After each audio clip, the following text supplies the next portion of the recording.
चेतावनी, वार्निंग, भड़ुए, गद्दार, गांडू, हरामखोर और लवड़ू इस वीडियो को ना देखें, क्योंकि अगर आगे देखते हो और अगर गांडू और गद्दार हो तो आज कान और गांड दोनों से खून निकलने की ज्यादा आशा है। जो इंटेलेक्चुअल्स हैं, जो हाई सोसाइटी के लोग हैं, वो ना देखें। आज तो मिट्टी की कसम है, जो बात करूंगा कड़वी करूंगा, देखना नहीं देखना आपकी मर्जी है। गद्दारों और देशभक्तों के बीच में एक बहुत बड़ी लड़ाई है। तो देशभक्त तो ये थे, अब गद्दार कौन है? मेरे हिसाब से जो मुझे लगता है, हर वो आदमी, चाहे वो आम आदमी हो, चाहे सिंपल साधारण एक जनरल पब्लिक हो, चाहे एक ऑफिसर हो, चाहे वो किसी मीडिया हाउस का बैठा हुआ बॉस हो, चाहे वो किसी बहुत बड़ी ऑर्गेनाइजेशन का सीईओ हो, चाहे वो नेता हो, चाहे मंत्री हो, हर वो आदमी जो इस देश के सिपाही का सम्मान नहीं करता है, उसकी शहादत का सम्मान नहीं करता है, और यहां बैठ के हमारी रोटी खा के अपने नाजायज बाप पाकिस्तान की तरफ से बोलता है, हर वो मादर चोद, हर वो बहन चोद गद्दार है इस देश का, और मेरे लिए वो देशद्रोही है। बड़े बड़े जो इंटेलेक्चुअल्स बैठते हैं चैनल पे, और वो भी आदमी, गद्दार कौन है बे? जो यहाँ की फैसिलिटी चाहिए, एजुकेशन यहाँ की चाहिए, हमारा टैक्स पर एक भारत के आम जो नॉर्मल बंदा है, जो मेहनत करता है, मिडिल क्लास का आदमी, उसके टैक्स पर तुमको पढ़ाई चाहिए, और तुम उसके बाद चैनल्स पर बैठ के बहरान बानी जैसे मादर चोदों को, टेररिस्ट एक नहीं जितने आएंगे बहन चोद गांड में घुसड़ देंगे, उतनों को मारेंगे मादर चोदों को। समझ में आए भाई? उनको जो बैठ के बताते मासूम लोग थे, बहन चोदों पता क्या है तुमको कश्मीर के बारे में? बे अंदर की कंडीशन पता है तुमको?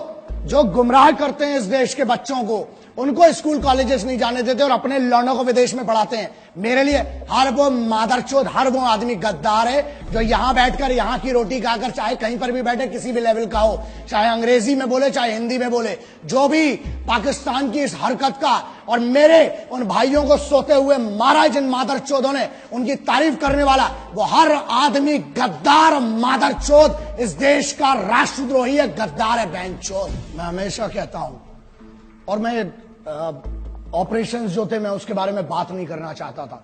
कोई भी ऑनगोइंग ऑपरेशन है, ठीक है, वॉर है, if it is a war zone then there is no problem.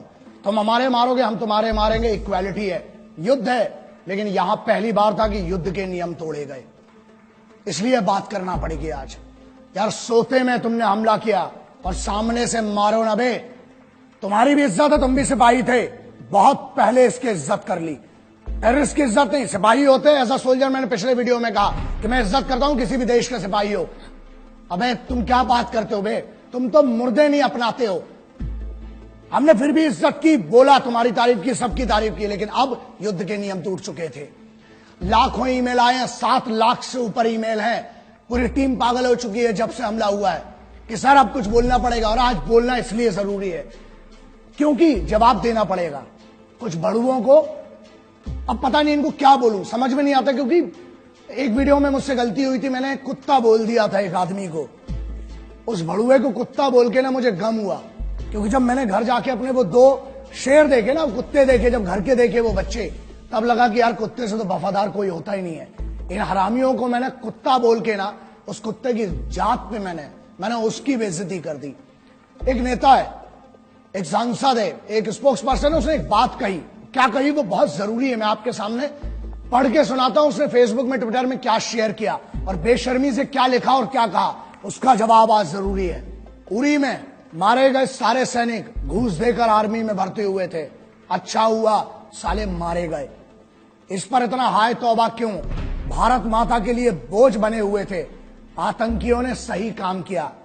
इस आदमी ने एक दूसरे इंटरव्यू में, एक और आइटम है, एक और है, उसने क्या कहा? उसने ये कहा कि भारत की तरफ से जो सिपाही मरे उरी में, वो शहादत नहीं है। शहीद कौन हुए? जो पाकिस्तान की तरफ से आए। ऐसा है नेताजी, मादरचोद, हमको भी मौका दो ना, तुमको ऐसा इस टाइप का शहीद करने का, बहनचोद। एक काम कर, सजेशन देता हूं, बहुत गांड में गूदा है ना, बोल मत बहनचोद। एक काम कर, अब तेरे पास जो सिक्योरिटी है ना पुलिस की, उनको हटा और बाहर जाओ, और एक सिपाही के परिवार से जिसका शहीद हुआ है, उरी की छोड़, कभी भी उसके परिवार से जाके जरा बोल। गांड में घुसड़ देंगे तो पूरी तेरी राजनीति जितनी तेरी चल रही है ना। अबे तेरे को शर्म आना चाहिए। देश का माहौल क्या है बे? आज देश गम में डूबा हुआ है और तुम जैसे भड़ुए मादरचोद, तुम लोग बहनचोद इसको अपनी मीडिया बाइट के लिए, अपनी पब्लिसिटी के लिए, तुम्हें पता है क्या दुख देते हो बे तुम।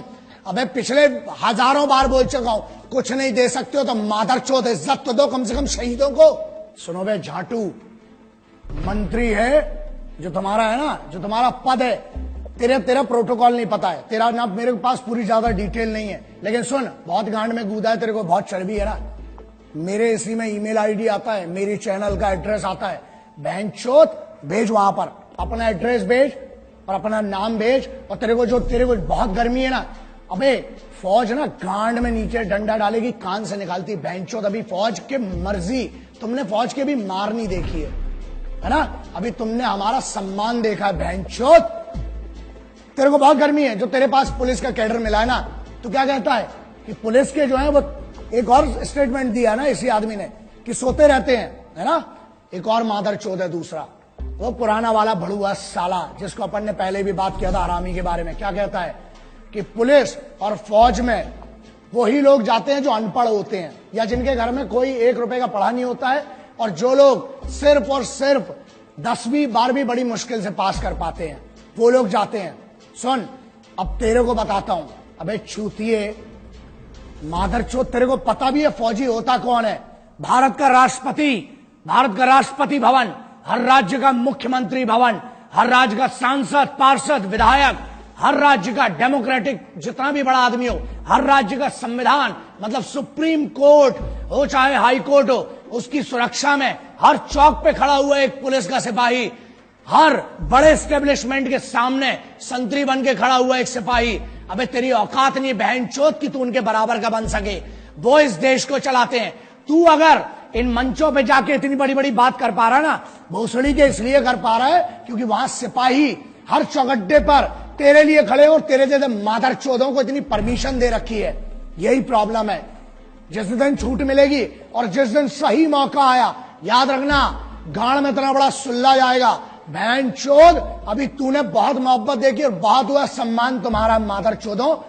एक और सेंटेंस बोला इसने बहनचोद ने कि पैसा देके, घूस देके जाते हैं। अबे चूते तेरे पास दिमाग है लौड़े?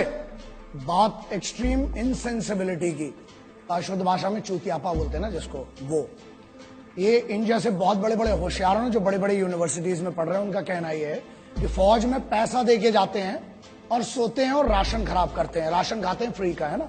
चलो इसका बड़ा सिंपल सा आप समझो, जितनी आपकी समझदारी है ना, अगर पैसा देके जाना है तो फौज में क्यों जाएगा आदमी?